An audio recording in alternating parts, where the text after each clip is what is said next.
Hey everybody, what's up and welcome back to today's video guys. And today guys, I'm going to be showing you how to get your cPanel username and password in Hostinger.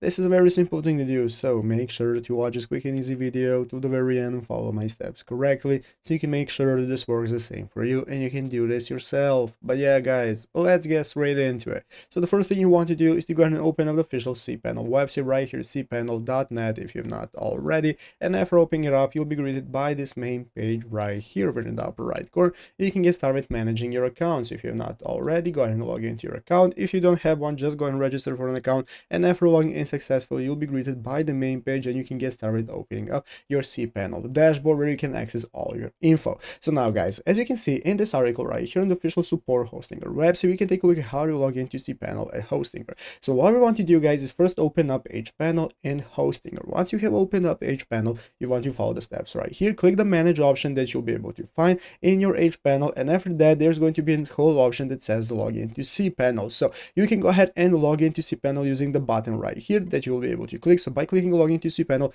it's going to enable you to go ahead and take a look at your access links, your username and password that you can use. So you can see here are your cPanel details, all the info that you need that you can get started logging in using cPanel, and it's easy as that to connect Hostinger with it. Here is your username and password and use it. So I hope this video was helpful. If it was, make sure to leave a like and subscribe to the channel. So guys, thanks for watching, take care and bye.